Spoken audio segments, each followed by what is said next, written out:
Welcome to the Reloading Podcast here on the Firearms Radio Network. Presented by Primary Arms. So tonight, we're going to continue that series we started off last week. Except for this week, we're talking about bullets, or maybe even bullets, for handgun hunting. Oh, yeah, bullets. So, but first, I want to laugh at Jorgen because he's freezing his Kanakas off. He doesn't have a warm enough took to keep him warm because it's negative 18 Celsius where he's at right now. Negative 18 Celsius? That's what he said. Oh, Jorgen, y'all better cuddle up with something close to that fireplace. Yeah, he said negative 18 Celsius today while he was at the range. Holy, oh God. Which I've shot in colder, but that's beside the point. I have too, but my God. I was just shot in cold weather so damn cold, and my long guns didn't do beans. I think the coldest we ever went to the range, it was actually minus 12 Fahrenheit before the wind chill. I think I do 20 below, and I 15 minutes of that, and I went home. We were out there for about an hour. That was when I was shooting off some Russian 30-06 that'd make a fireball coming out the barrel about like that. I had a Remington 710, which was a giant piece of crap. They had a nylon bushing that it would lock up with. These Russian ammo was so hot, it would expand that nylon bushing, so I actually literally had to let the gun cool down before I could open the bolt. God, they were fun to shoot. Just not in a t-shirt.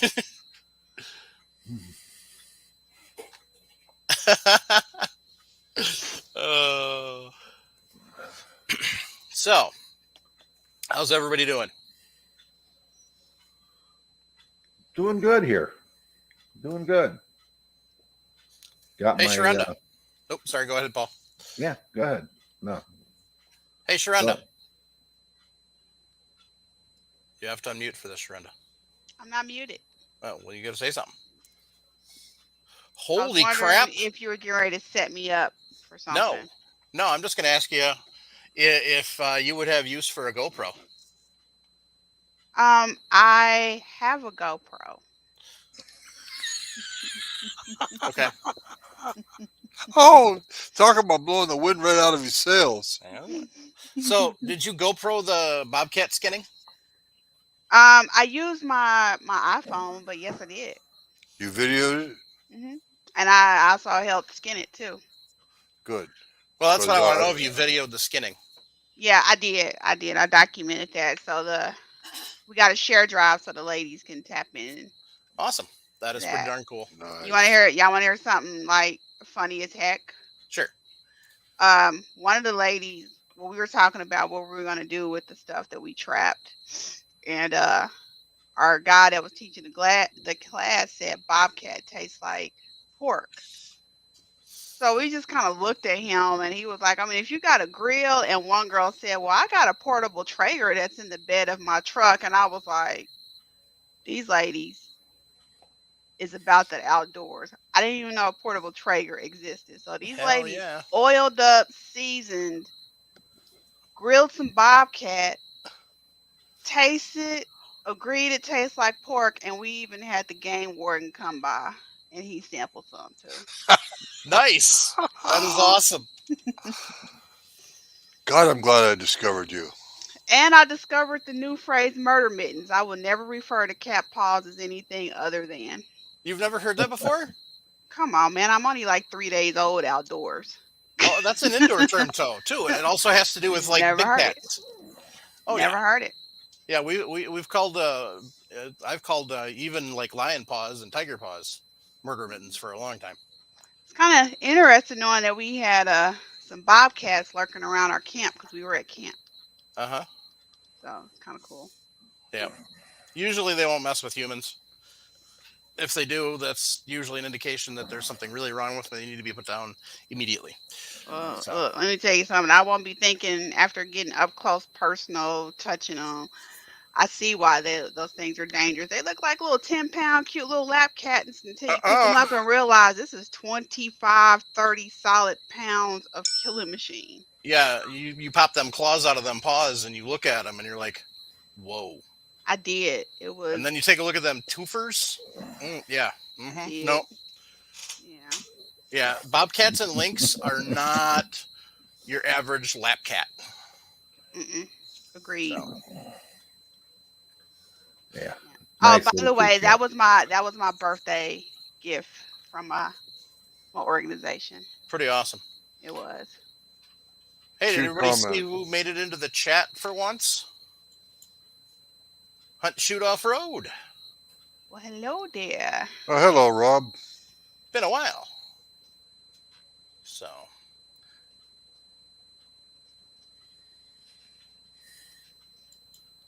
Chris Lowe, you didn't really miss much yet. We're still talking about what we've been doing. So, but Daniel Anderson, no, I think frog tastes like frog. That's the point. He said everything tastes like chicken or pork. No, beef tastes like beef. Dang it. Unless you have allergies to cats and pork, then Oh, did you figure out you have an allergy to cat now? Oh yeah, my eyes just went down. My lip no. just went down. My stomach just settled. There's no rash on my upper lip now. Well, I guess that means you can really tell if the Chinese restaurants using cat ear. Oh yeah, I got the hives and everything on the back of my legs. I was like, what kind of BS is this? I thought it was just domestic cats. I guess it carries over to the wild too. I'm sorry, that sucks. The fact that I'm sitting here saying I ate cats is wild. But see, it's not really cat. That's the thing is yes, it is, but it's the same thing as saying like if you were to eat wolf, you know. Call wolf dog. No, it's not. I wouldn't eat coyote. Sugar coated, call it purdy, slap it on the left cheek. A cat's a cat, dog's a dog. I've heard lion's actually pretty good, so. I don't think I want to eat that either. Honeymoon had lion, yes. Not bad. So leopard's supposed to be pretty good too, but it's a little, but that's you get into those kind of animals, you're talking about animals with some serious muscle. But usually with that, that's the thing that people don't realize in Africa with all your trophy hunting, they don't realize that, yeah, somebody goes over to the trophy hunt the cat, but the cat now is feeding a village. That's right. Same thing with the elephants and the giraffes and the kudus and everything else. Yeah, nobody's going to bring that much meat back. They can't. Yeah. Only people that don't understand. Yeah, I'm learning definitely. Only people that don't understand, don't know, and too narrow-minded to actually listen behind the reasoning of the why. Correct. Are the ones that put up the most argument.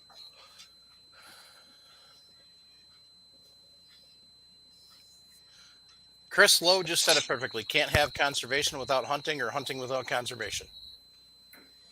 And that is true.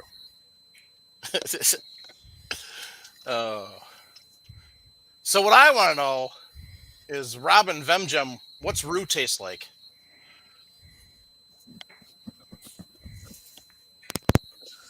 All right. Anyway.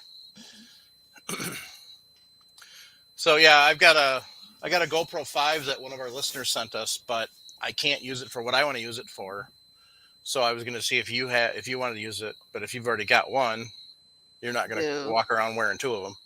I appreciate that offer. Yeah, I have one. I even bought a remote for it now. Nice. I know Travis has got one too. So actually, I think Travis has two because I sent him my old one too. So MGM says kangaroo is very lean. Yep, and Hunt Shoot Off Road says tastes kind of like deer. Crap. All right, we're done. Sharp just got here. We're all done. Time to go home. Daniel Anderson's question is, wouldn't kangaroos be protected in Australia? I believe kangaroos are considered a pest.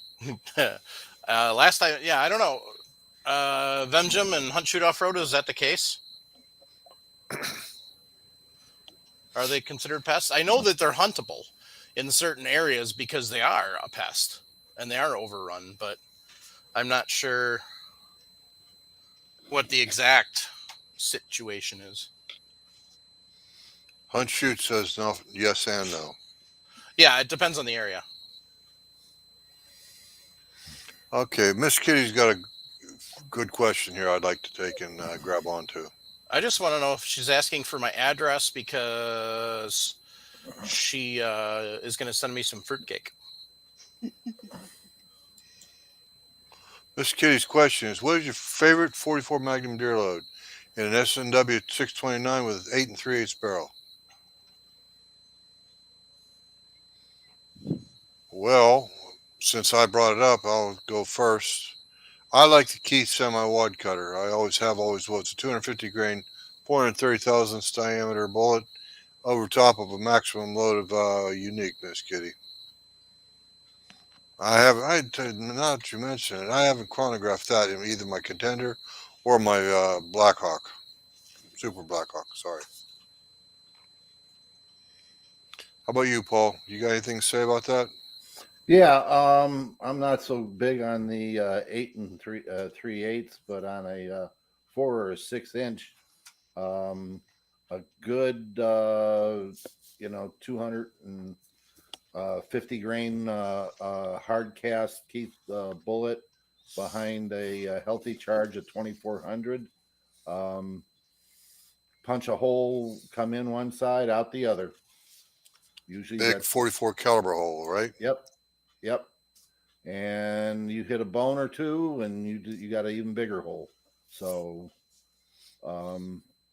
yeah, it's it's a good stopping load for deer. And failing, if we can't get don't have time to do our own casting or anything like that, what jacketed bullet would you favor? I'm in that one. I would stick with the spear. Okay. Good choice. Because of its construction. I have not tried any of the newer Sierras or the Hornadies in that. And if I can't, if I'm not, the nice thing about it, if I'm not casting, I can go out and buy hard cast bullets from a number of suppliers. So just a different way of looking at it. But I think that 8 3/8 is just a little unwieldy for hunting, for at least for me. 4 or 6 inch was a little bit handier revolver to carry. Well, I carry 44 Magnum in a cross-draw holster in my Contender with a 14-inch barrel, so I understand what you're talking about. Yeah, but a 14-inch, right? Yep, Super 14. Right, Super 14. So if you take your 8 3/8 and you put it up against that Super 14, they're pretty close to the same length. Yep. Because of the frame of the revolver has got the cylinder and everything else in there. Yes, sir. You're just it's just a little it's a little long and for what it is.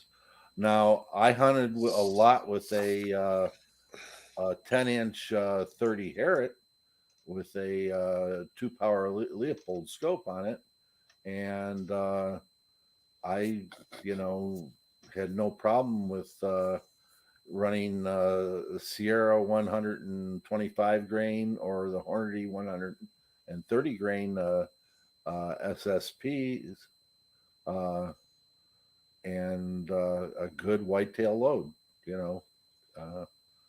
and it would open up nicely.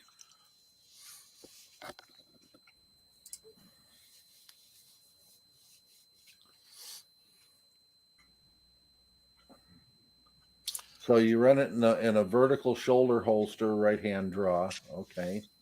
You missed the comment where she's got an optic on it, and then she uses either a tripod or a monopod. Okay. And that's actually with all the shooting sticks that have come out, or I call them all shooting sticks, no matter if it's like the fold up ones or it's the monopod or the bipod or the tripod or whatever the is. It's easier just call them all shooting sticks. But that's really made a difference in your handgun shooting, because now you can stand and have a rest at the same time. Mm-hmm. So it's great for hunting in a blind if you're not going to be moving around a lot. Oh, look at that. Daddy give you a compliment. I was waiting for him to say something. This was a compromise this past weekend. My sister graduated from college, and I had a beard, so Mom's like, "You got to shave." I'm like, "No, I'm gonna make a compromise." So Wow. he's got nothing to say. At least he's somewhere where it's a little bit warmer than I am currently. Yeah. He's in Arizona on a vacation, so Oh, fun. they just got back from the Grand Canyon. So Yeah. I don't know. I'm seriously thinking about driving out to Shot. So. which way you think about going? I hope you dive south. Yeah. Okay.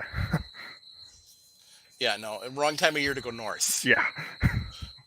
Definitely the wrong time of the year to go north. Really? I don't know. We'll see. I want to make it to SHOT Show. I don't want to be stuck in Montana. One thing I do have to say, Mike, the last time my dad went to SHOT Show, the fountains were frozen, so we'll see. It's usually 50s and 60s there, so we'll see. Hunt Shoot Off Road wants to know, have we lost Buckeye? No, he's just got a work thing tonight, so.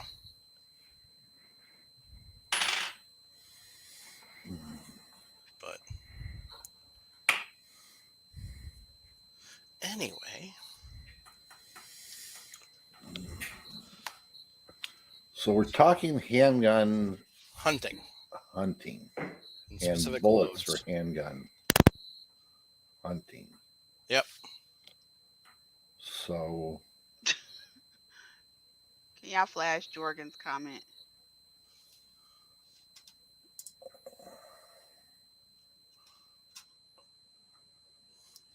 Vanessa Kidd, if you're part bionic, have you considered getting the 44 mag implanted to your titanium arm? Besides some minor issues at airports, I think the advantages outweigh the disadvantages. Oh, that's awesome.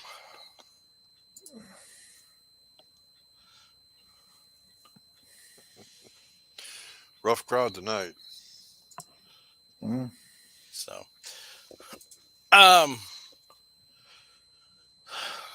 so in Wisconsin, we have a minimum of 5.5 inch barrel length requirement for hunting whitetails. Okay. There isn't a cartridge minimum other than the 22 centerfire. But I don't know if I would think about using 9mm for hunting whitetail. Agreed. I don't even think I'd use 40 short and weak. Or I know people have used 45, but usually those are cast bullets. Well, you can cast 40 short and weak. Right.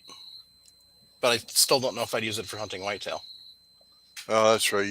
Because you've got the mold you've got is truncated cone. It's not really a semi-wad cutter. Right. What's your opinion on 10mm? Absolutely. Oh yeah, that's a little hotter than 357 Magnum, and a lot of people use 357 Mag for whitetail and black bear. Yep. Yeah, 10mm. Actually, when most people come in looking for something, because Wisconsin, we do have a lot of bear that are roaming around up north. So a lot of people come in looking for something, like if they're going to be camping, for something for bear. And there's a lot of people that come in looking for 9, and I'm like, no. You're either looking at revolver or you're looking at 10. and then I send them off to usually buffalo bore or double tap Mm-hmm. for some good hot hard cast loads. Yeah, Buffalo Bore's got a name for making good hot ammo. Yeah. So Daniel Anderson wants to know: does silencer count for minimum length? No. Vanessa, absolutely. I would love to have a BFG. We got Black Bears, the Oregon. And then Michael Dunn wants to know: are wad cutters like a slug for handguns?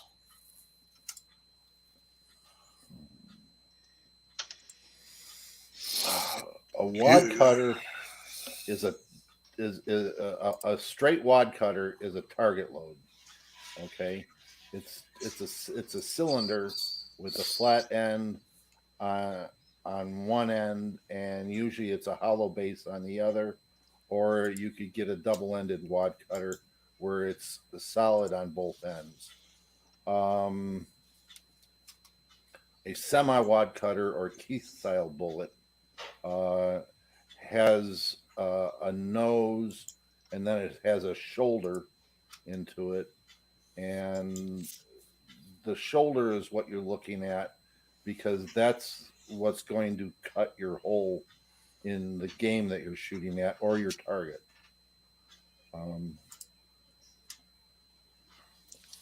Wad cutter is just designed just to be shot at a slower velocity. With that full length on that bullet, the wad cutter bullet, yeah, that's right. A hunt shoot off road. Wad cutters are for cutting clean holes in paper, but that full length bullet, the idea is to get the most accuracy out of a 38 special load. I think the gallery load that they use is 2.7 grains of bullseye, CCI small pistol primer, and a 38 special case and a 148 grain wad cutter. That sound about right, Paul? Yeah. In fact, one of my presses that I bought a long time ago, that's what it was set up for. It was set up for a wad cutter and 38 special with 2.8 grains of bullseye, and it's hey, it's a progressive press, and that's what we had then. Yeah. So, well, a load like that would be accurate enough to knock the head off a bird or a squirrel or even a rabbit.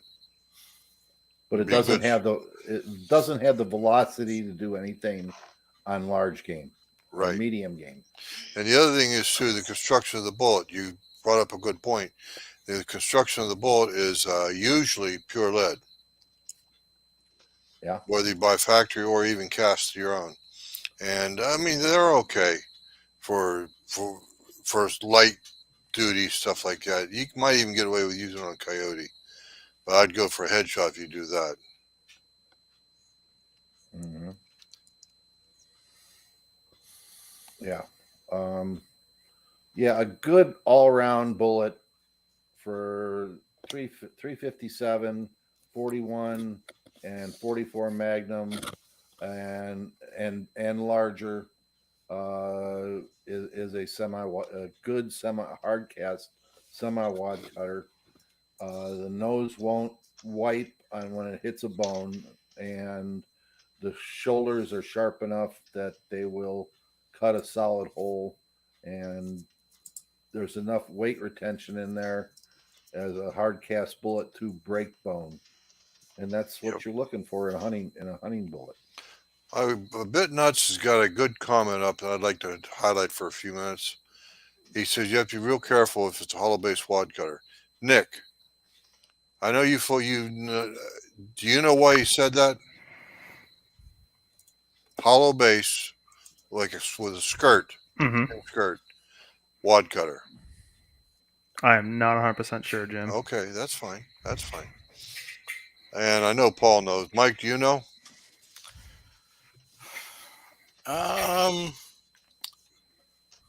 Honestly, no, and I'm not gonna. Okay. I'm not gonna try All right. guessing. Well, the reason is because if you're not real careful with that, you keep your loads down in the light end, say 750 feet per second, 800 Now I know tops, why. the tail end of the skirt may blow off and leave a ring in your barrel, a ring of lead in the barrel. Now you got a bore obstruction you don't know about in your barrel. Then you shoot your next load, you just blew up your pretty little 38 target gun because the skirt might come off if you hit it with a hard and heavy enough charge. Thanks, Bid Nuts. It was a very good comment.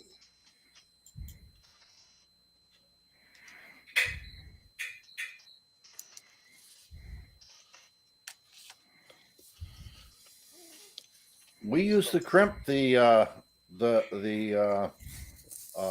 hollow base wad cutters. That's right. You roll the case mouth right over Right. over top the bullet just to hold it in. Yep. Now, a bit nuts is from another believes in another school of thought, but I always crimp my wad cutters. Yeah. In fact, when I was swaging bullets, I used to make jacketed wad cutters. Mm-hmm. Concave nose, straight wall, like I said, a wad cutter with a skirt on the back end, fully jacketed.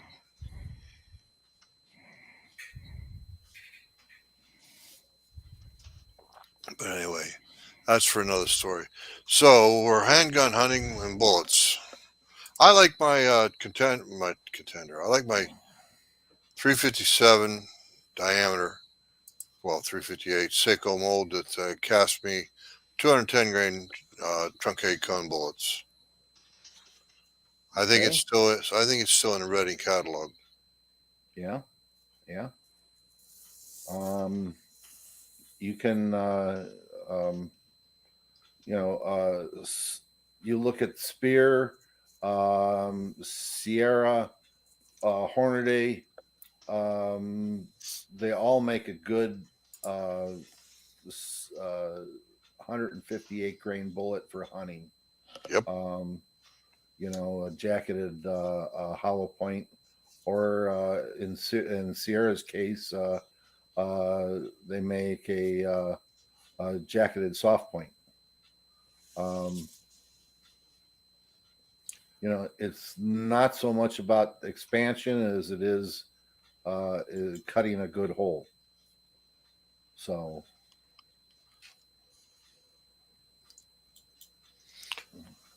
what Are there certain distances? types?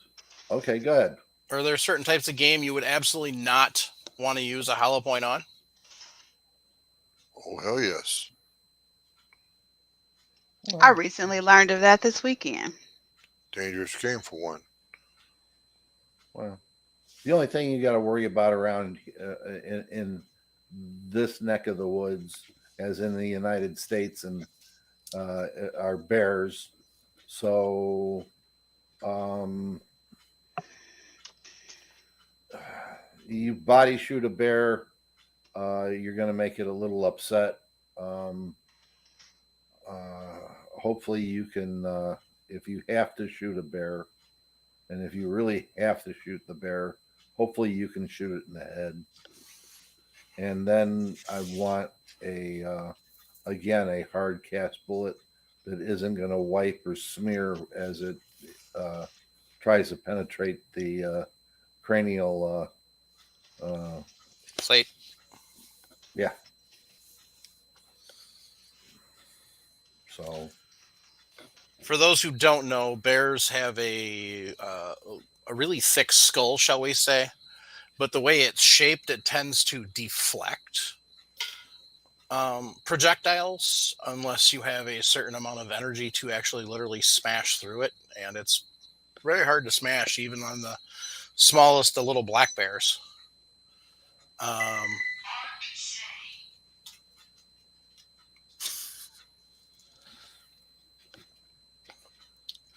But yeah, you definitely need to have something serious. I mean, yes, you hear stories about people have taken down grizzlies with 9mm.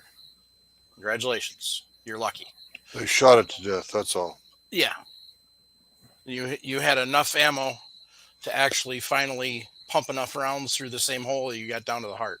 Is basically what it probably amounted to. Well, I learned this past weekend if you're getting little critters and you're wanting to dress the skin or skin the fur, they prefer full metal jackets because the hollow points makes too much of a gelatinous mess, which can ruin the skin. That's why you head shoot them. Yeah, So but if you what did I learn? If you're gonna sell the skull or repurpose the skull, they don't then want you to can't use shoot it them in the all head. the time. Yeah. So somebody had asked earlier about using a 17 for deer. No, that's more. I mean, look, there's hundreds of whitetail killed in this country every year with 22s. Let's be honest. All right, and the DNR will tell you that if you ask them, because that's who they're usually chasing with poaching is somebody with a 22. So theoretically, yes, you could use a 17 on a whitetail. Legally, can you? Hell no. There is not a single state in the union you could use a 17 legally on a whitetail. Especially considering there's a lot of states you can't use anything smaller than a 243 That's right. on a whitetail, and you can't use anything smaller than a 357 Magnum with a 6-inch barrel if you're pistol hunting. So, Well, that's one of the things we've always tried to take and stress come this time of year is ethical harvesting. yep. Clean kills. You want to put it in gross, politically incorrect terms? Clean kills. Now, if you're out walking and Self-defense is another issue. yeah, We're if you're out, talking hunting. as you're out, what Matthew McClatchy likes to call it, which is armed hiking, then that's a whole different story. So, but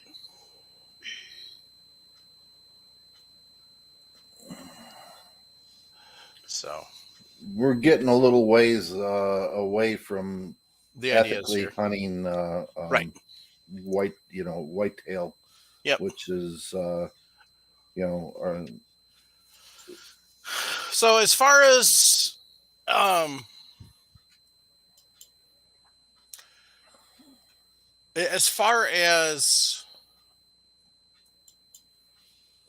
whitetail hunting, what are we thinking are ideal loads for caliber, and what are we thinking max? Well, I shouldn't say max distance because max distance is different, but reasonable distance. if we're going to talk handguns, are we going to open it up to single shot pistols and No. such? No. Okay. So we're going to stick with revolvers and Semi-autos. and semi-autos, and that leads us up to the big 45s and the 500s. I mean, Yep. A good experienced shooter with a big 45 or a 50, he can go out to 150, 200 yards with a good scoped gun. I mean, what are they? The 10 and 3/8 inch barrels on some of them. Yeah. Actually, for the 500, there's a 14-inch barrel that comes with a factory bipod. Yeah. So, I mean, let's call it, a two-handed rifle, right? Okay. Mm-hmm. So, I'm not worried, about that. I think that there's not a problem with it. 357. Boy, it's kind of running out of steam at that 100-yard mark. Yeah.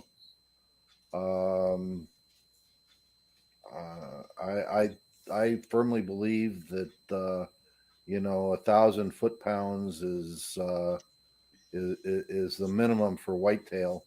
So yeah, 357 kind of pushing it 100 yards.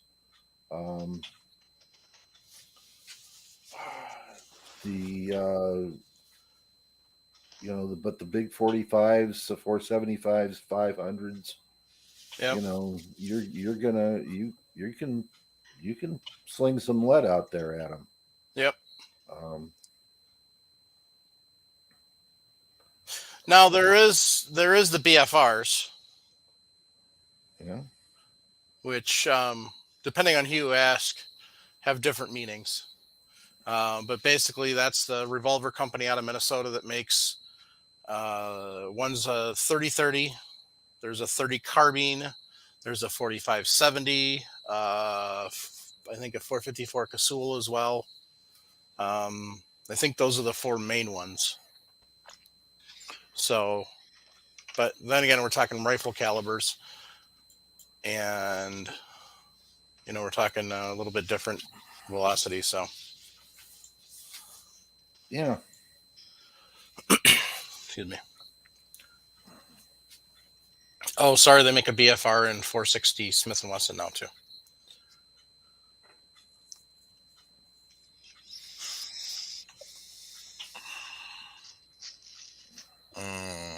I agree, Sharenda. Yeah, absolutely agree. That is a horrible dad joke. Now what are you doing? Wish I could turn her camera back on so we can see what she's doing making all that noise. Oh, well, there's guns.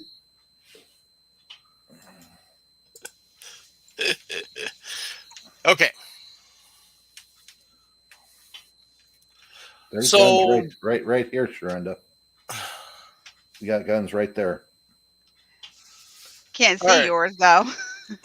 Well, that's because we don't want YouTube to be bitchy. There you go, Sharenda.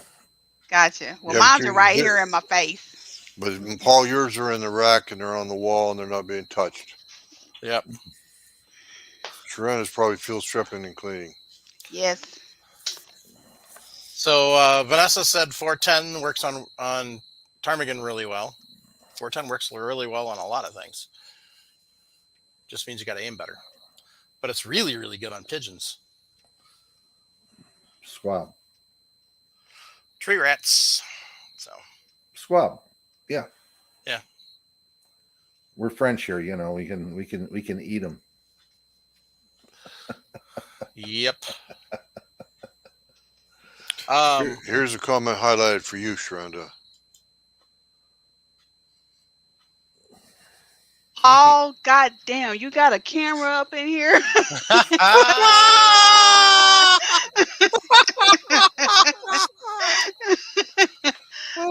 I can't stand that dude.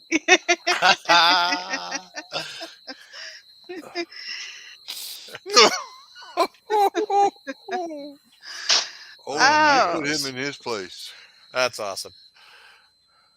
So, Well, technically, it is my Benelli now. I will not be going back. yep. Congratulations, darling. Thank you. So Vanessa said 410 is fun, 22 long rifle and gray squirrel. Now, here's the stupid thing. If you actually take the DNA from a gray squirrel and you take the DNA from the black squirrel and you look at it, they're the same frickin' species.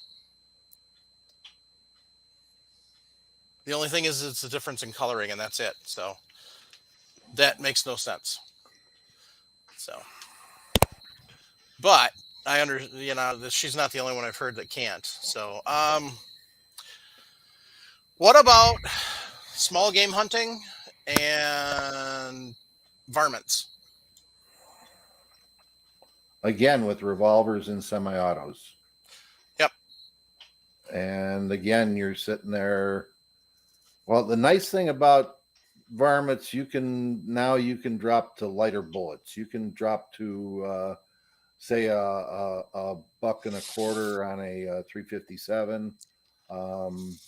You can run 170 or so on a 41, and 200 grainers on the big 45s. you can get some real velocity out of that stuff. So you're going to shoot a lot flatter, and you're not worried about a perfect shot placement with a coyote or a fox or whatever. Mhm. So yeah, that's again not a problem. I would, heck, coyotes you can with 357. Yeah, 110 Hornady in a 357. Yep. That moves out at about conservatively 1,500 feet per second. So it'll do the job. So Chris Lowe wants to know, where does the line between small game and varmints lie? That actually is determined by your Department of Natural Resources or Fish and Wildlife. Mm-hmm. So, I mean, we could sit here and talk about that all night, but it really doesn't matter. It's what your state's decided. In some states, there are certain critters that are varmints and others. So, but yeah, but even varmints, a lot of states have a hunting season on varmints. right. So Sometimes it's year round and maybe it'll close for like whitetail or something like that. Sometimes it's year round all the time. Sometimes it's only a few months. So, and then some of it, depending on if you're a landowner, landowners have different rules and stuff. So you really got to check your specific state's regulations. So 17 HMR pistols, there's a couple of them out there. Most of them, I mean, they're all revolvers. There are some semi-automatic 22 mag pistols, which I would think about hunting with for varmints and stuff. But the problem with that is I don't really think that they'd be, I mean, realistically, because of the barrel length, I don't think I'm going to be able to, reach out as far as I would with a rifle or even close to. So.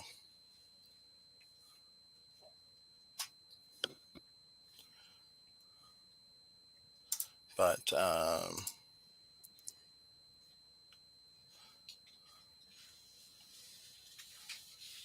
yeah, I mean, you could use like for squirrels and rabbits and stuff like that. You could use I mean, my dad's got a Ruger single 6 and 22, and that thing has somewhere in the neighborhood of probably 400 to 500 rabbits to its name. In a single 6, you could switch cylinders on it too. Yep. So,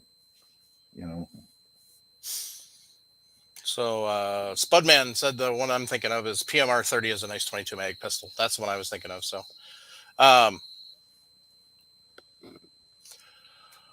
Michael Dunn said I always get a call from my mother telling me to come up and get Woody out of my yard. Woodchucks are horrible. Yeah, woodchucks, you should just use high explosives. So, there is a 22 Hornet revolver out there. So that'd be a fun one to use. 22 Jet. Yep. 250. What was it? 257 Winchester. Yeah, that was. I think. I don't remember what they made the Jet out of. Didn't somebody neck down a 357 Magnum case in a 25 caliber, call it the 256 Remington or something like that? Winchester, 256 Winchester. That was it. That's it. Thank you.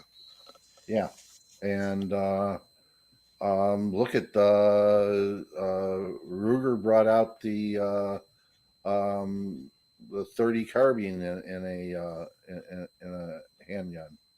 So there's lots of stuff out there, guys.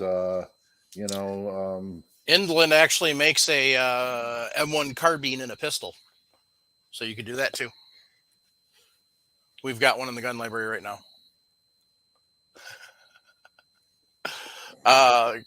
Sharp said 338 Lapua is the only way to go for a squirrel. Don't waste your time on a 22.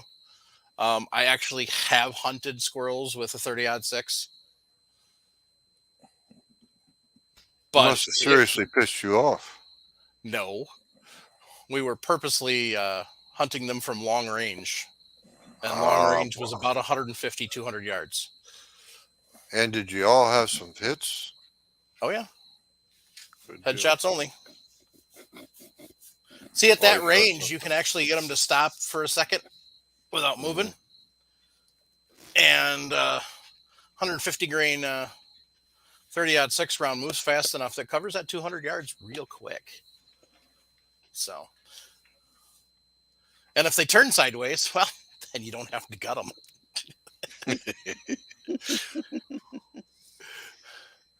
But yeah, it's a good way to rabbit hunting. There's two ways to hunt whitetails around here, or cottontails around here.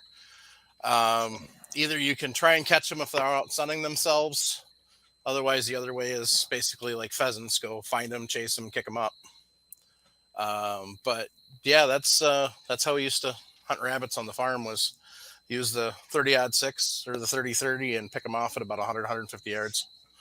Now, I used to hunt bunny rabbits with a 22 and a handgun. Yep.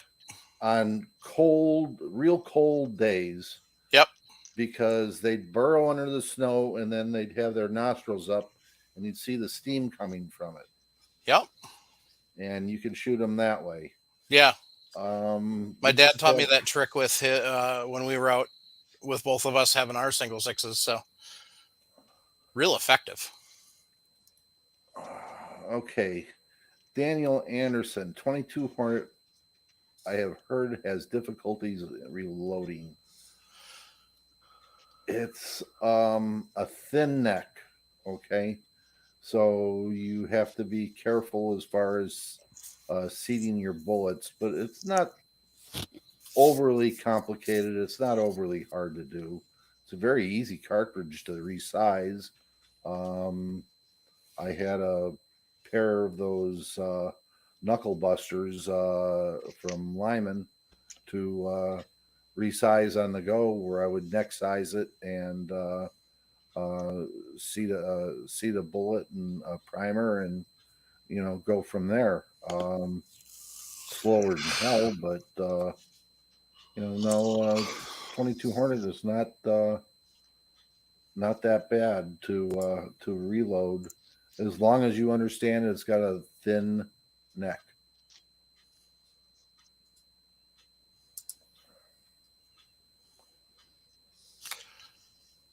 Here's a quick side question for you, Paul.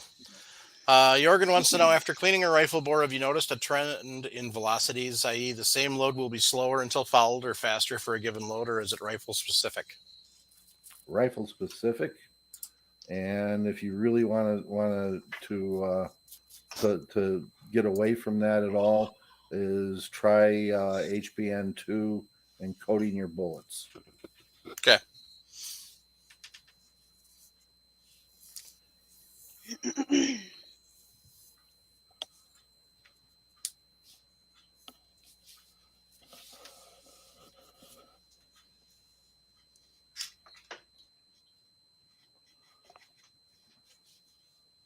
So Vanessa said she's hunted lots of bunnies in the Arctic with a 44, lay in the snow, toss chunks of ice afield, shoot the moving bunnies. That sounds like a good day. Well, keep your sharpness up, I'll tell you that. Yeah.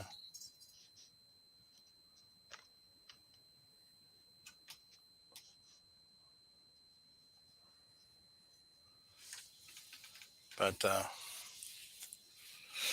and then she uses air pistol for gray squirrel, headshot 17 hollow point pellet, spring piston, Beeman Webley Tempest. Ooh, that'd be fun. I also use a pellet gun for squirrels, but what I'm using is Crossman's old I don't remember what this one's called, but it's the 1377, the little pump pellet pistol. Except for mine's in 22. So that works really nice on squirrels and rabbits in the yard too. So And the nuts of those have got to be them white bunnies, right? Them Arctic hares.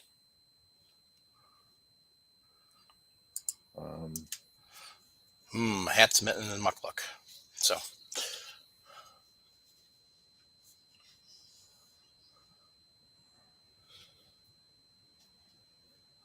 that's a spoil sport. Band hunting in town. So get a quieter air rifle. Right? Get one of those gamos with the suppressors on them. Yeah. And only shoot them in your backyard where your neighbors can't see. That's right. We'll talk to your neighbors. You know. Maybe that's part of the problem. My neighbors don't care as long as they don't make too much noise. So Yeah. but You know. Well, I haven't even done anything, and my neighbors came to me jokingly and said, since I moved over here, they haven't seen any foxes or squirrels or rabbits, and I'm like, that's got nothing to do with me. that's because those Yeah, groundhogs told everybody. Yep. Yeah, that too, but I ain't had nothing to do with the rest of wildlife. Mm-hmm.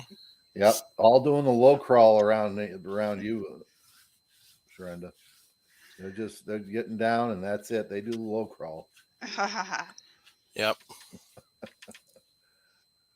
I've seen them squirrels out there. They got their steel pots on, you know, their Kevlar vest. You would think they did. They do out here. These squirrels are these city squirrels, they're like gangsters. Mm-hmm. Not the same. No, they die the same. Oh, I'm sorry. Never mind. They eat the same. Anyway, Are we going to get back on topic now? we are on topic. We're talking about hunting. True. Aha. With squirrels, so you have Okay. 25 grain pellets and all that. So, is there any bullet, varmints, and small game? Is there any bullet construction or bullet design you would think that shouldn't be used? Obviously, we've got hollow points for dangerous game on bars.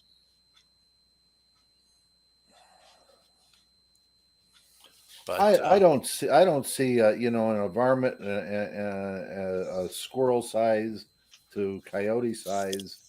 I don't see a problem using just about any bullet that's out there for a handgun. Okay. I mean, in 357, I could use a 38 special. Okay.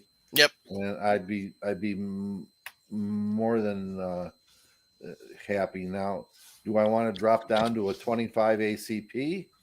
Well, that'd be pretty sporting. I'll tell you that. Especially with most of the guns they make that shoot those. I could see me out there with that little Raven, sitting there going, yeah, he's about 50 yards out there. Let me add a little windage there. Yeah. Um, Little windage and a whole lot of elevation. Yeah.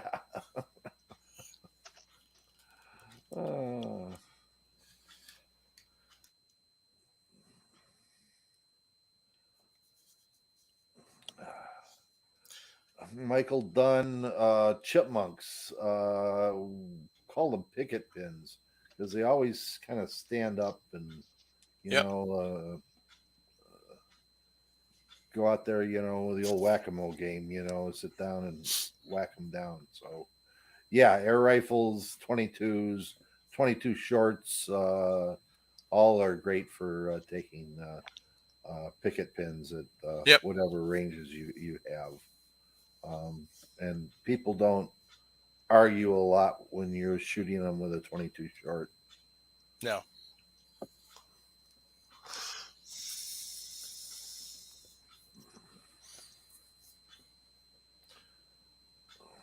So depending on where you're at, by the way, speaking of 22s, um, if you're going to be close enough, those uh, 22 shot shells are actually pretty good on pigeons, especially if you're going to be inside of a barn. Really nice. So Sparrows, starlings, inside, yeah, grackles, starling, anything that gets inside of a barn, yeah, 22 shot shells. except barn swallows. We'll let those stay. Okay. But that's because they eat 3 times their weight in mosquitoes a day. That's why they get to stay.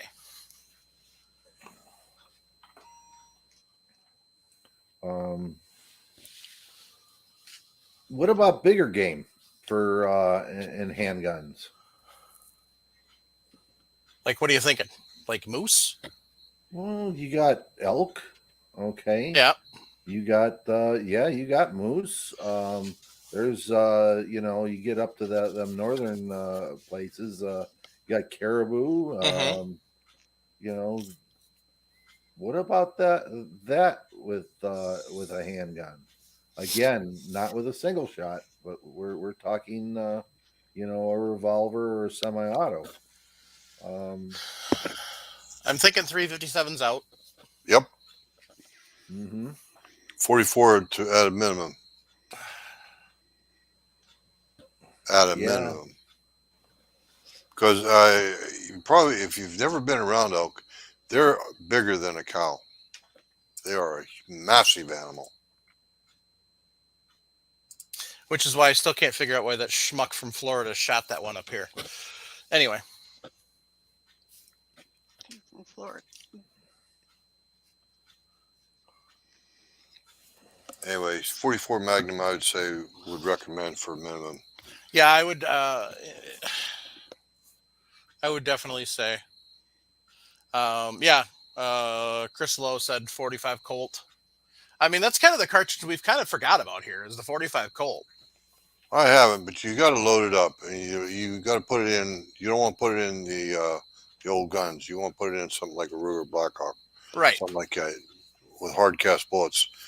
What's his name? Ross Seyfried used to use souped up 45 Colt ammo. And notice I didn't say 45 long Colt. That's a non-existent caliber. It's 45 Colt. Thank you, Chris. So, anyway, Elmer Keith did the same thing, and with this 44, Ross was a student of Elmer. Yep. So he was. But don't we have? Isn't a souped up 45, a 454 Cosell, 460? Those are just souped up 45s. Yep. So, essentially. Yeah. I don't like people who sit down and take a Colt single action army in 45 and hot loaded up. It's just not strong enough. Yeah, they're looking to blow the gun up. But a Ruger, okay, not a problem. Hell, Smith and Wesson made them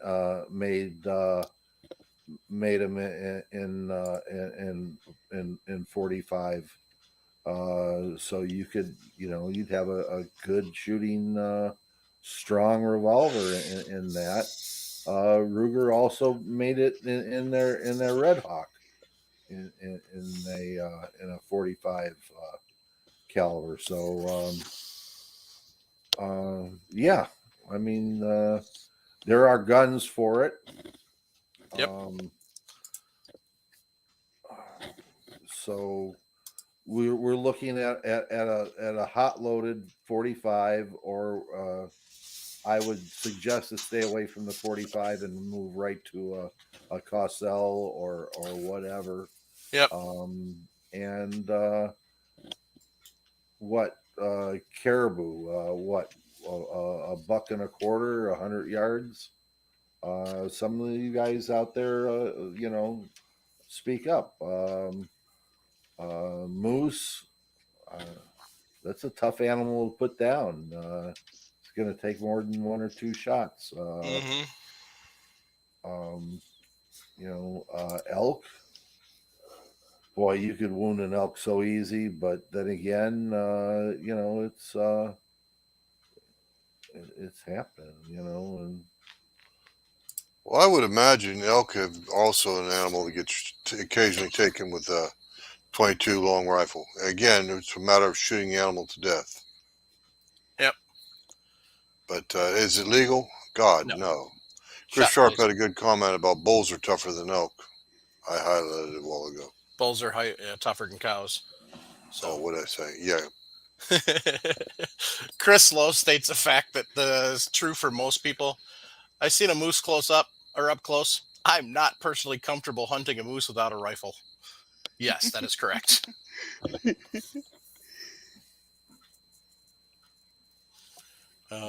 So I mean, yeah, I mean, you I can do like it. this one. John's hand loading. I will not hunt most things with a handgun or 22. Yep. Good point. Yeah. So there's a reason that they have minimum cartridge and minimum length requirements for a lot of this stuff. So and because Illinois, Nick, you should know if you're hunting in Illinois with a handgun, you're limited, to start at 357. There is no carrying, any of those, because of the requirements that it has to be at least 357 in diameter, x inches long, and that. So, Yeah, absolutely. it's you just can't go out and say, I'm gonna hunt with a TC in 730 waters. Ain't gonna cut it. So, Yep. again, we're sitting there, but then again, I can sit down and say, but I can hunt with a single shot in 357 Harriet. Yep. So, but I can't use my 30 Harriet or 7x30 waters, which are better cartridges for taking a deer down. Mm-hmm. So it's harder for sportsmen and hunters to get approval on rounds. Yep. Oh my God. Jordan Reagan, you freaking crazy maniac. Excuse me. So Daniel Anderson wants to know: does a 5.7 projectile work well? Varmint, sure. Anything bigger than a coyote? No. It just doesn't have the bullet mass to do it. It definitely wouldn't work on a whitetail. It would probably go in and then make a right turn and stay against the skin. So here's one of the thing. We're all everybody as far as a reloader and a shooter. We're all sitting there going. We're all worried about the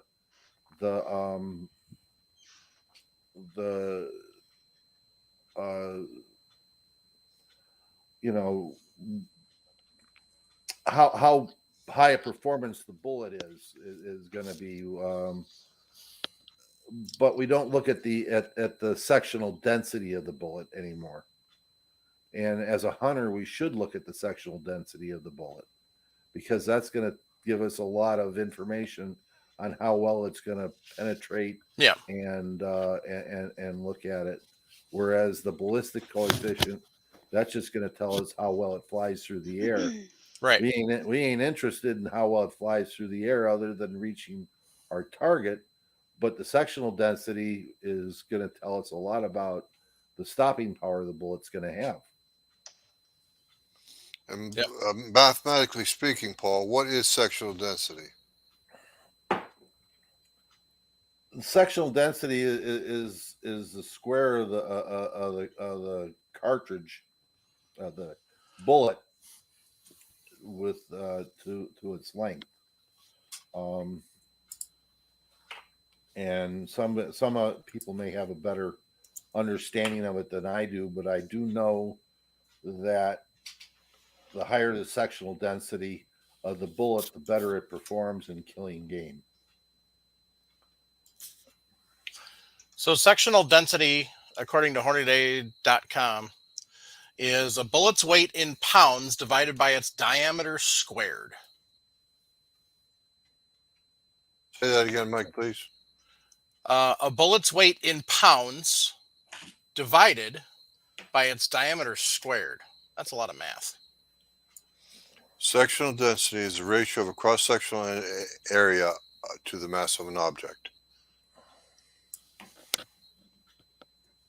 Okay, what is a good sectional density for a bullet? ST over 200 for thin-skinned game like deer and antelope, 250 for bigger stuff like elk and moose. Same way to, okay. That's what Google tells me. Yeah.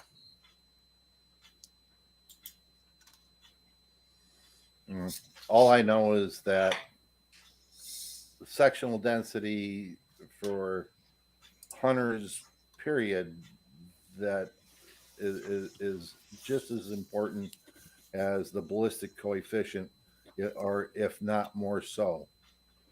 So,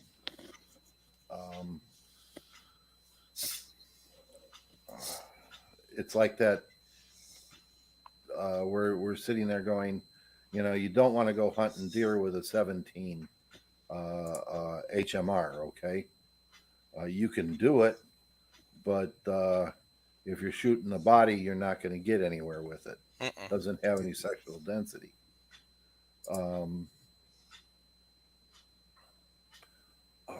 Good long bullets will have a good sectional density, and if you can get enough velocity out of them, they'll have a good ballistic coefficient. And the other thing is, with ballistic coefficients, we're sitting there looking at, they are not set in stone as far as the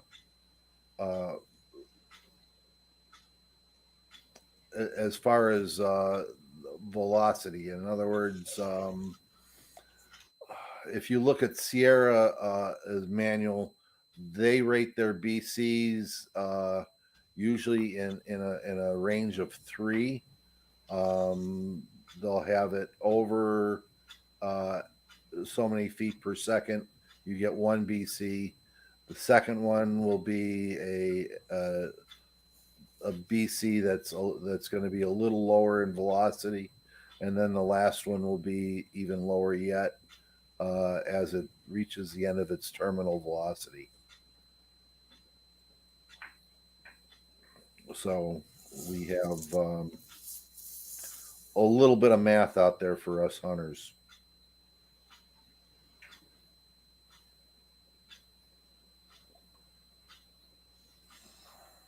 Again, we're talking about ethical harvest.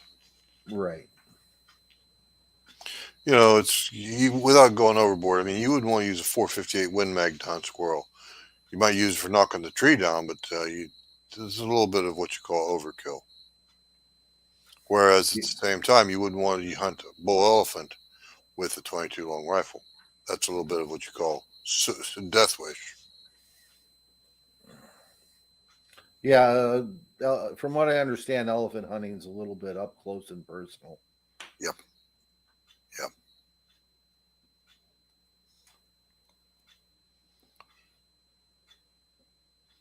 Miss Kitty, you asked a question of the sectional density of, say, a 50 caliber maxi ball. Well, may I make a request of the math teacher? Right quick, could you take and throw the numbers out there and tell us what it actually is going to be, the ST is going to be? Is it going to be over 0.250? I'm sure it will be.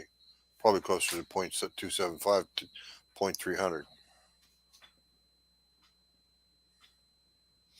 And John's handwriting got a good one. At Daniel Anderson.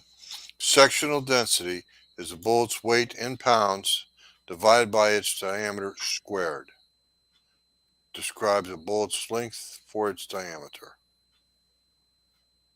Thank you, Miss Kitty. I think if you look here, John's handwriting put the formula up. Now, if you will put it in characters, single characters, a biker like me could understand. Now, remember, I'm a knuckle dragon wrench bender. Who deals in 0.0000? Some of my mics actually do get under the 10th, Paul. I'm pretty good with that. Like my O to 1. So.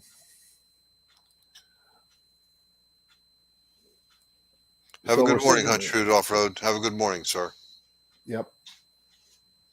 Yeah, them boys down under. They're in the daytime. They are in our future. Ah, well.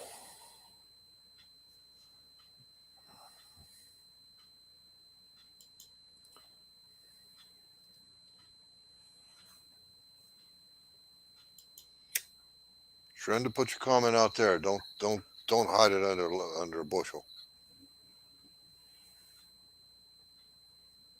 Oh, it's off subject, so. I'm sure you'll find what you're talking about in Brownells. I don't want to go there. That's a whole nother rabbit hole. You have learned your lesson well, lady. Man.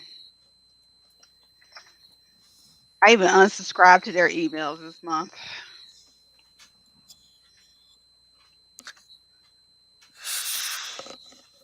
You got it bad, lady. You got it real bad. That reminds me of the line Burgess Meredith said to somebody, one of the actors, in one of those junkie movies when he started beating him to death. You got it bad, boy. You got it bad.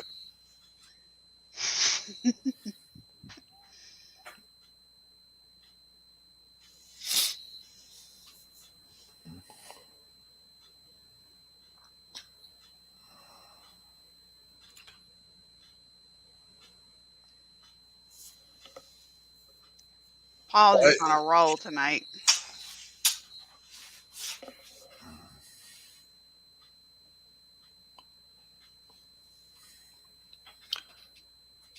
Jorgen Rangan put up the formula, I do believe. Hornady does not list sectional density for their muzzleloading bullets, at least for their ball bullets, anyway. So Pi times d squared divided by 4.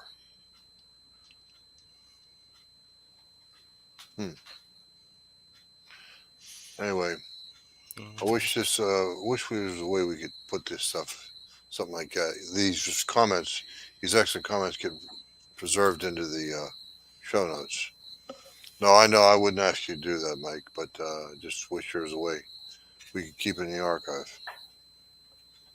YouTube keeps it in the archive. So, give you an idea, 55 grain. Oh, that's a soft point. I don't want that. Yeah. 55 grain soft point, 224. From Hornady, the sectional density is 0.157.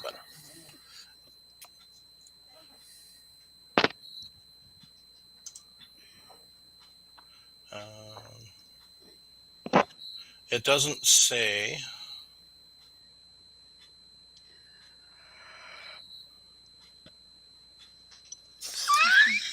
Yeah, but evidently, Chris Sharp, you know exactly who he is, you bum. He's taking shots at you and me, Paul. Yeah, I know. It doesn't say what the measurement is or for sexual density. So anyway, but So we never really did get into what everybody's been doing in, in fun stuff. So we should probably do that yet.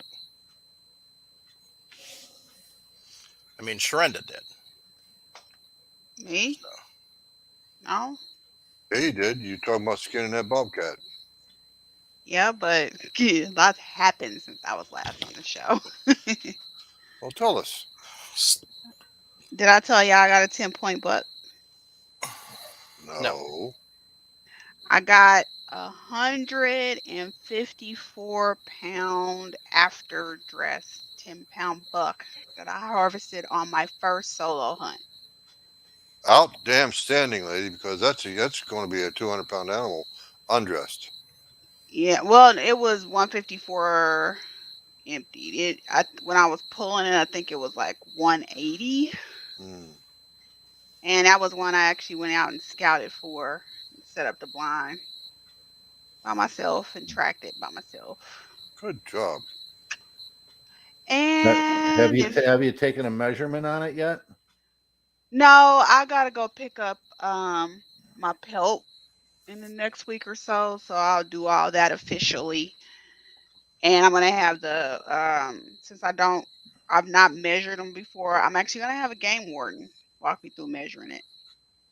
Okay. I'm gonna document it for the ladies later. Well, do it. Have somebody teach you how to do it, and take a video of it, and make sure you bring enough wire. Bring enough wire. Yeah, Okay.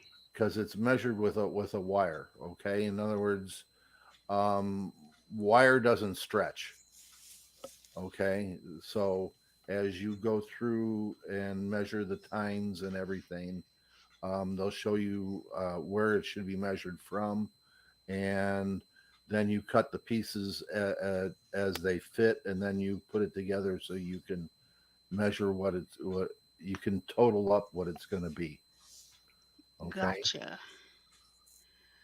Oh, I'm also planning a ladies weekend muzzle loading event.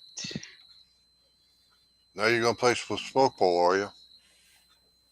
I didn't understand what you said, Jim. I said now you're going to play with the smoke pole. Yes.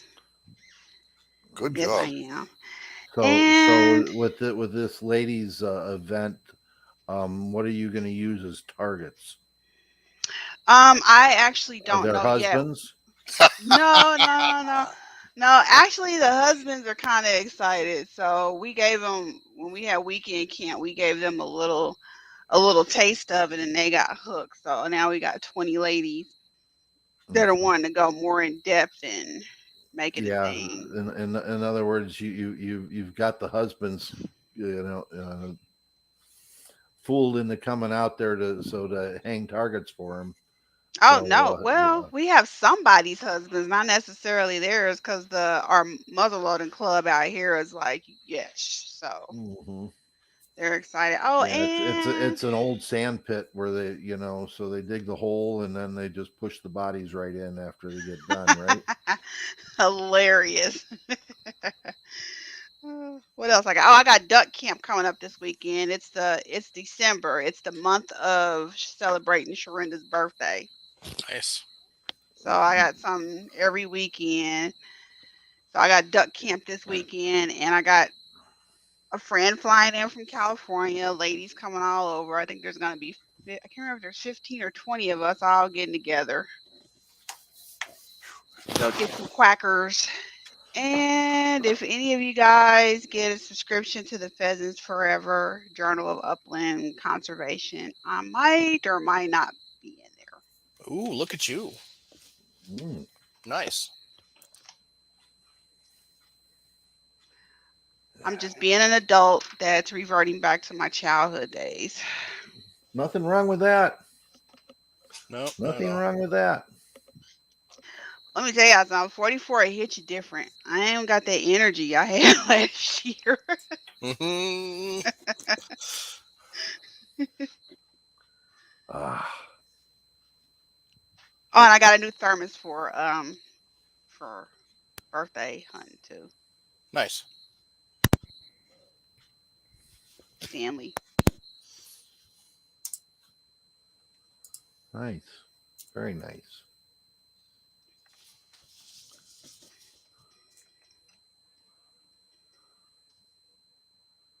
Nick? I did quite a bit this week. Had to work, of course, selling guns. Had a gun club meeting on Sunday. Didn't really do much after that. Won a couple auctions on some items. Got a new parts kit coming for a build I'm gonna start here in the spring. And then today, probably picked up the best deals of the weekend and week. Picked up a RCBS Lumatic for $20 and a ton of ammo for a pretty good price. So, Nice.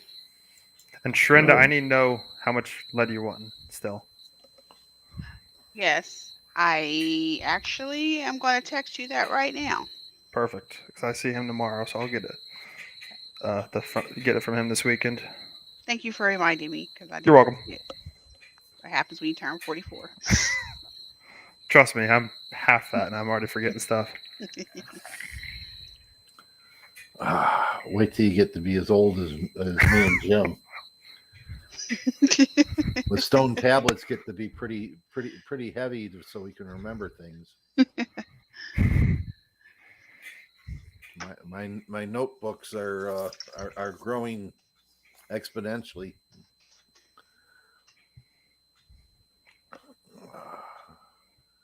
Well, I refinished. I put the finish on 2 more of my benches today. So in 72 hours, I can start bolting things down or routing out, get the channels in, and get some more presses set up so I can have sizing stations coming down, and I still have to find a press to point bullets with. So I'm gonna get something like the mech or something along those lines. And I'm thinking of buying a 750 to retire the RL 1000, and you go with the 750 to reload on for let's call it precision varmint hunting loads, to see if it works. There you go. The little follow-up comment I'd like to take and highlight is from Miss Kitty, Miss Vanessa Kitty.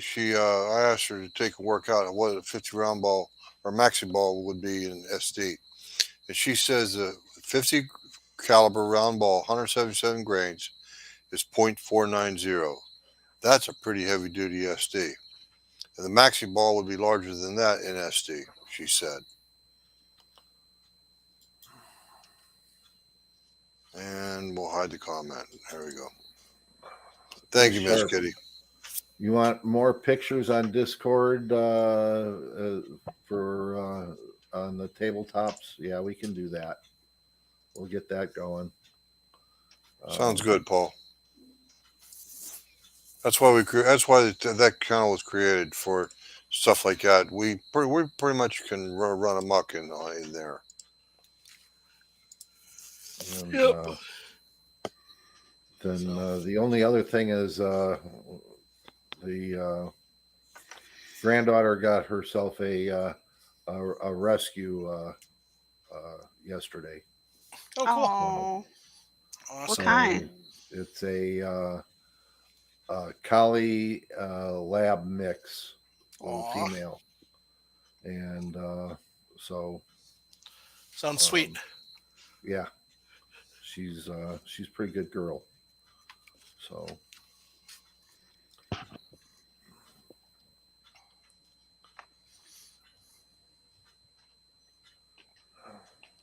telling him, I said, you should have got a short hair, but no. Yeah, the problem with rescues, you don't always get the choice. I know, So. I know. They were looking for a while to find one that had a personality, and Yep. yeah, this one does. Well, maybe Santa will bring her a Roomba.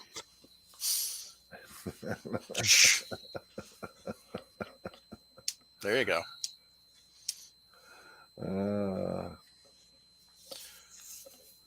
So I want to take time to thank Jake and Ryan over at Patriot Patch Company. This is current patch of the month. Ding! Santa steals all my presents. So, got a suppressed AR and NVGs on a custom bike. So,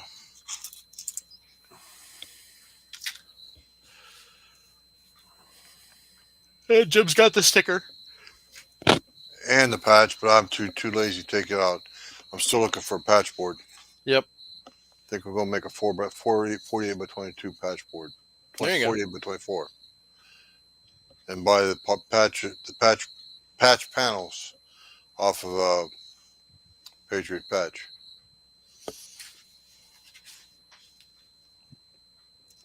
PatriotPatch.co. There you go.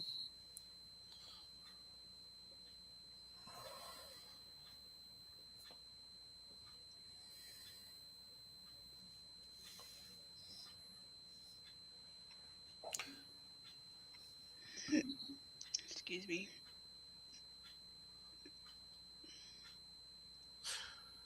So, the other company we had to make sure we take time and thank is Primary Arms. You know, if you're still looking for Christmas presents, you can find stuff on there. Lots of fun stuff on there for gun owners. So, lots of good stuff on there. Make sure you check them out. Want to take time to thank everybody who sends us an email at reloadingpodcast@gmail.com. Everybody who sends us a text or a voicemail at 608-467-0308. Special shout out to all our Patreons. Thank you for donating and helping keep this going. And just thanks to everybody who's made it another successful year. So one of the things, I have the week in between Christmas and New Year's off. So my goal is to spend most of that, a good chunk of that time, getting all the episodes that Chris has edited and posted. So I'm hoping to get caught up completely, but I can't promise. It depends. I know my wife's got a honeydew list for me too, since she found out I'm going to be off all that time. So if I can duck her and dodge her while she's working, I may be able to get some extra stuff done. So, but the other thing is my mom's coming out and help me organize my reloading room the rest of the way. Go through and get all the bullets in one area and all the powder in one area and all the primers in one area. And your mom's going to help you organize it? Heck yeah, she's good at organizing. Ah, okay. You're going for the organizing, not the. I didn't know your mom. I was going to say, Mike, I've known you for 7 years now. I didn't know your mom reloaded. No, she doesn't. All the small rifle primers will be over there. The small pistol primers will be over there, and large rifle magnum that way. Something like that. Yeah. Okay. Exactly. You got it down, Paul. Hey, I'm still moving stuff around, trying to figure out where I'm putting stuff. Yeah.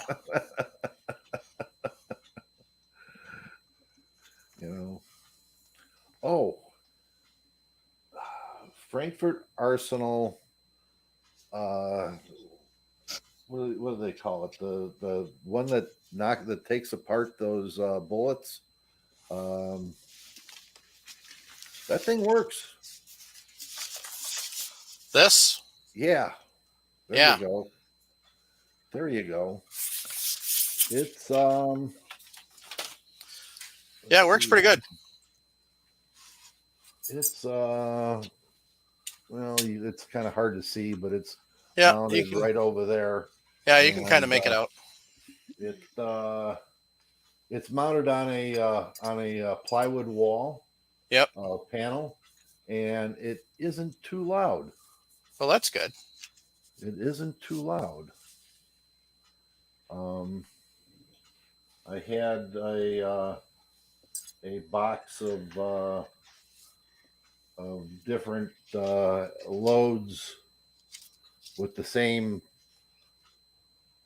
bullet in it, but different powder, come apart in there. So instead of just shooting it up, I'm gonna pull it and redo it. So Yeah. some of it had unique, and some of it was double A, number 7, and it's yeah. So we getting that, but yeah, that is not bad. That is a time saver, and if you take and use a tube and run it in there, Yeah. it's a 5/8 inch tube that goes down. Just run it into a bottle. I have it running into a Dunkin' Donuts coffee can, Nice. and they sell those cheap foam seats at like Menards and that Yeah. kind of stuff. I just took the lid, traced the lid, cut it out to the shape, and put it into the bottom. Bottom of That the way can. it doesn't. Yeah, that way it doesn't There you go. destroy the bullet tips. Yep. So that has not been bad, and yeah. So new press. That's there are 2 new presses coming, so we'll see. Nice.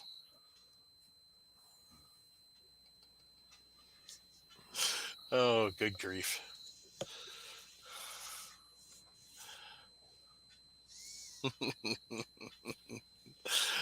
Yeah, you did see an IntelliDropper in there. It's sitting right here. Yeah. However, after Christmas, we will be giving one away. So I have one in a box that we will be giving away after Christmas. So if I have my mom subscribe, is she still ineligible? Correct. Trent, are you going to let us see, or are you still cleaning at Benelli? Oh, I moved over to the Outlander. I now travel with 2 shotguns when I go hunting. Okay. Oh my goodness. So There you go. So hopefully later this week we'll get some pictures of all the way around and post it on Discord. Yep. There you go. Oh, my stuff. I always forget about Discord. I'll spam y'all. So Daniel Anderson says nobody attacks Santa coming through your chimney. That's a good point there. Vanessa Kitty said high density foam sheets are also soda join fabrics. You can get those there too for putting in the bottom of the coffee can, like Paul was talking about. Yeah, as somebody had said earlier, this is the last show of the year.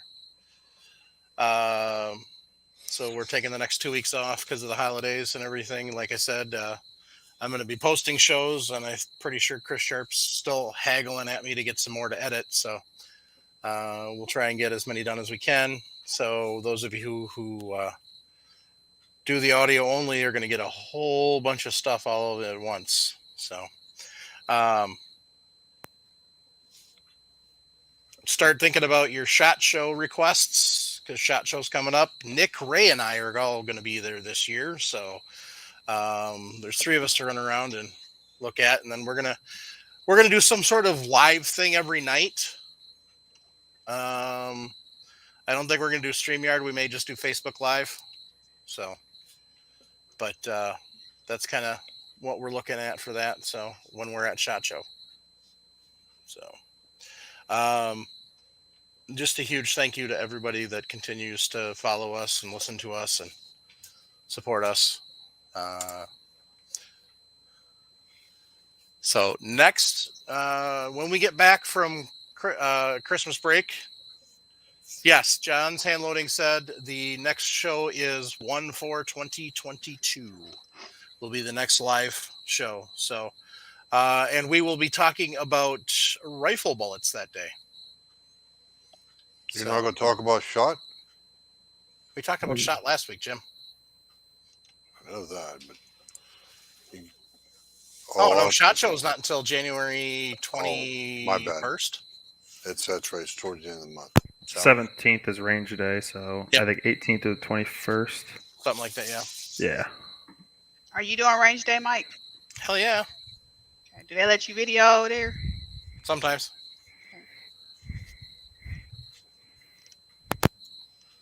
Where are you hiding from, lady? She's hiding from everybody. I don't blame her. He's hiding the guns. Oh, okay. Well, all right, gang. So on that note, yeah, let's we thanks everybody here for supporting us and supporting the show. You know, it's been it's been a good year. We all made it through COVID and all the BS and everything else. Here, here. And 2022, let's even more so. Yep.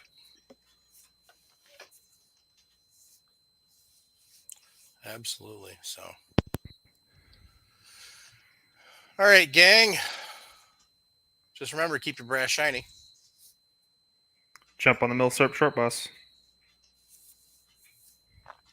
Introduce a lady to reload, and she will like it, and then she'll be all in your stash, and don't get mad at her. Grandpa told me, don't listen to your mother. Violence does solve problems. support the Second Amendment, no matter what it takes, no matter what you do. 2A all the way. Join the NRA, join the GOA, join NGA, whatever. Just do it. Please support the Second Amendment. Go ahead, Mike. Do your PSA. And if you're struggling, help's available. 1-800-273-8255. Make sure you call. That's what they're there for, is to help. If you're struggling and you think that it's too tough to go on, give them a call. So we want you here. We need you here. So, especially in this holiday season, we have a lot of problems with the season. Yep, holiday season, then going into January with all the winter doldrums. So, you know, it's not a sign of weakness to ask for help. It's a sign of strength. And we all need to make sure that we let everybody know that. If you reach out and you try and get help to try and get better, that's a sign of strength. So, thanks, everyone. Merry Christmas, y'all. Merry Christmas and Merry Christmas. And Happy Good night, New Year. y'all. And remember, amateurs.